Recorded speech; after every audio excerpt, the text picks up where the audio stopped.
Well, friends of Mundo Maldini, here I am. In a little while, I'm heading to the airport for that flight back to Madrid. I have many hours of travel ahead. It has been a very, very good trip. You are going to enjoy everything we've done here in Mexico City, in Guadalajara, in Monterrey. It's 4 in the afternoon right now. It's 7 hours less than in Spain. This Real Madrid 3, Leganés 2 has just ended. Meanwhile, in Spain, it's already night and quite, I don't know if very cold, but certainly more than here, where we have a super hot day right in the middle of the day. I am going to analyze what this victory of Real Madrid against Leganés has been like in a very controversial match. Very, very controversial. And of course, we are going to analyze these controversial plays because they define the match.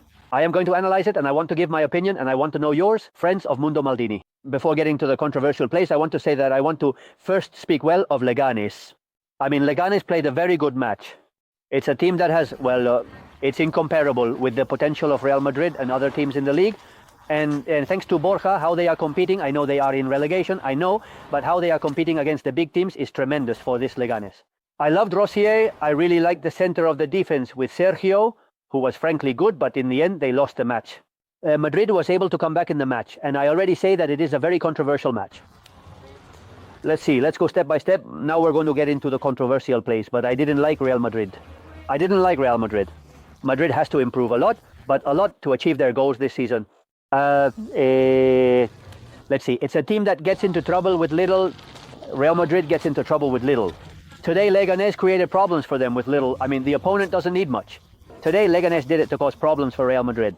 They came back in the match against a Real Madrid that logically is already changing the 11. Today, they didn't start with Vinícius or Rodrigo, then they had to bring them on in the second half, and they practically did nothing, by the way, neither Vinícius nor Rodrigo, and they didn't have Valverde either. The three of them were coming from international matches in South America, and logically were very physically exhausted. Valverde ended up playing as a right back. Today, it was clearly seen that Valverde is indispensable in the midfield of Real Madrid. Madrid started, as you can see, with Luka Modric and Camavinga, whose performance I didn't like. You will also have the ratings. I will do them in the car as I head to the airport. I didn't like Camavinga's game. I found him quite erratic. I saw him quite overwhelmed at many moments, and I didn't like Camavinga's game. And then today, once again, a clearly missed opportunity for Arda Güler, who I think is a player with great talent. He is a machine at missing opportunities one after another. Today he did it again. It's true that he caused that penalty I'm going to talk about now, but very weak.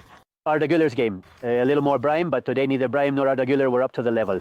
Mbappe was better. He scored 2 goals. He was surely the best of Real Madrid. I liked Kylian Mbappe.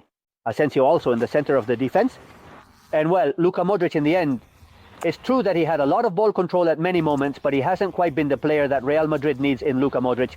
A Real Madrid that, as I say, is reached too easily. It seems to me that Madrid is reached too easily, and today Leganés did it. Real Madrid ended up clearly asking for it now. And that has to worry Ancelotti a lot, because decisive matches against opponents much superior to what they faced today are coming. Other than that, I did like Mbappe. The 2 goals, one is a penalty, a Panenka penalty, the other is a controversial free kick, which I know you are waiting for, and we will have it now. The free kick he takes with that indirect touch, he hits it perfectly there. I pray the wall. It was clearly an error by the wall on the part of Leganés. And a rather weak Real Madrid, quite weak, with more possession than the opponent, but not creating much either. Look, they had goal-scoring opportunities, of course, that's a given, but I didn't have the feeling that they were constantly overwhelming Leganés. Is the victory fair?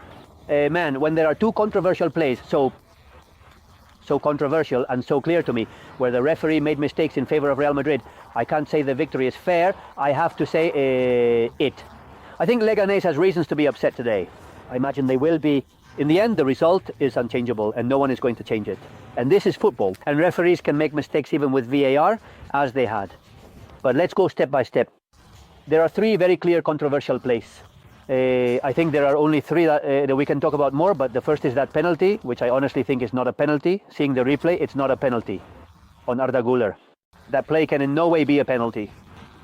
I think there might be a minimal contact, but it cannot be a penalty at all. Of course, if there is minimal contact, it's a play. In the VAR, they did not intervene. They saw it. Of course, they did not intervene because VAR is instructed not to intervene.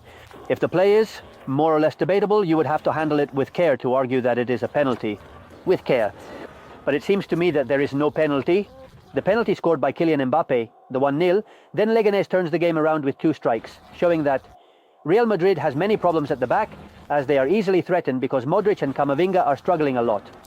As defensive midfielders, Modric for obvious reasons, and Camavinga as well, logically, was quite poor today. And with a great Rossier, by the way, who was involved in both goals, Leganés turned it around.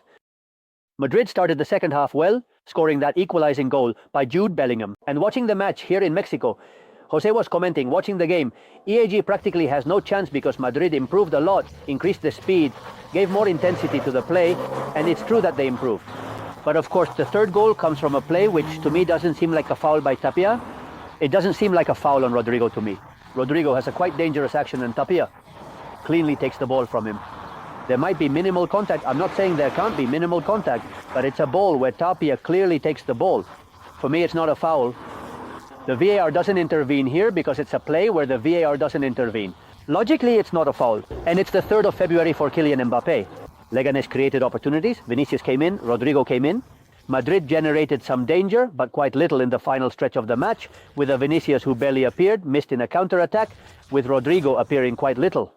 And Leganés lost a match they could have drawn, honestly. Madrid wins a match that ties them with Barca. Barca plays tomorrow against Girona. I will arrive in Madrid in time to make the video for you about Barca versus Girona. There have been a couple more plays. I will comment on them very quickly. One is where they are asking for a penalty on Bellingham. For me, there is no penalty on Bellingham in that play. And then there's one, well, it's not even requested, one from Leganés there on the left side, where Asensio touches the ball, sends it to a corner, and then in the end, there's minimal contact. It cannot be a penalty in any way. But those two plays are really debatable, and both have fallen in favor of Real Madrid. Well, that's how it is. I say it again. I believe in the honesty of the referees. Many of you think I don't respect it, but I do believe in the honesty of the referees. But today, the truth is that González Fuertes was not very fortunate. The reality is that he was not very fortunate. Anyway, victory for Real Madrid, February 3rd. Friends of Mundo Maldini, I'm heading to Mexico City. Sorry, I'm heading to Madrid from Mexico City, by the way. You have to visit this country. And I want to finish by saying one thing. We are going to dedicate quite a bit of Mundo Maldini to Mexican football. And I also have several surprises, not just with the videos I've recorded, which you will see and will love. A hug. Bye, bye, bye, bye.